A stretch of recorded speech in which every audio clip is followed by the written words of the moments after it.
Technology పెరుగుతోంది. రోజు రోజుకు కొత్త సదుపాయాలు అందుబాటులోకి వస్తుండటంతో దూరాలు దగ్గరవుతున్నాయి. రోడ్లపై, నీటిపై, ఆకాశంలో ఇప్పటికీ ప్రయాణాలు సాగిస్తున్నాం. సముద్రం పైన వంతెనలు కట్టి రైళ్లు నడిపాం. కానీ ఇప్పుడు ఏకంగా సముద్రం లోపల వేల కిలోమీటర్ల దూరాన్ని విమానం కంటే వేగంగా ప్రయాణించే రోజులు రాబోతున్నాయి. ముంబై నుంచి దుబాయ్కి సముద్రం అడుగున ప్రయాణం. వినడానికి షాకింగ్ గా ఉన్నా ఇది త్వరలో సాకారం కాబోతోంది. అరేబియా సముద్రం చీల్చుకుంటూ బుల్లెట్ వేగంతో దూసుకెళ్లే ఈ డీప్ బ్లూ ఎక్స్ప్రెస్ త్వరలో అందుబాటులోకి రానుంది.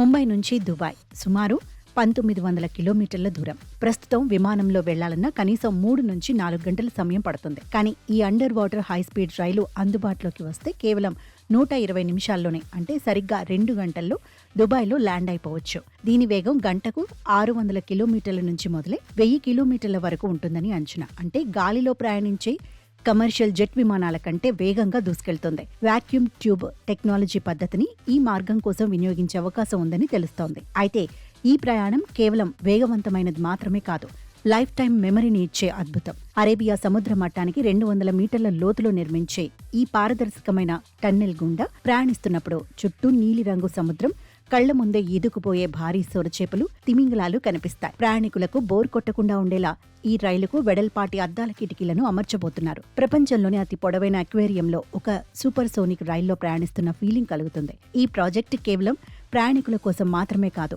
భారత్, యుఏఈల మధ్య వాణిజ్య సంబంధాలను కొత్త పుంతలు తొక్కిస్తుంది.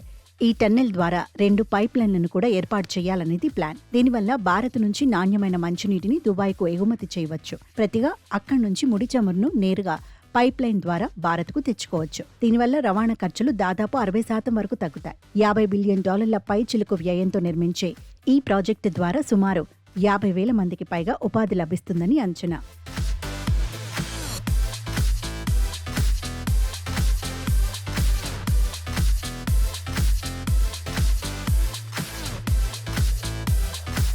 ప్రస్తుతానికి ఈ ప్రాజెక్ట్ చర్చల దశలో ఉన్నప్పటికీ యుఏఈకి చెందిన నేషనల్ అడ్వైజర్ బ్యూరో దీనిపై ముమ్మరంగా కసరత్తు చేస్తోంది. ఇది పట్టాలెక్కితే ముంబై నగరం గ్లోబల్ ట్రాన్స్పోర్ట్ హబ్ గా మారుతుంది. సాంకేతిక సవాళ్లు, సముద్రపు ఒత్తిడిని తట్టుకునే నిర్మాణం వంటి అంశాలపై నిపుణులు అధ్యయనం చేస్తున్నారు.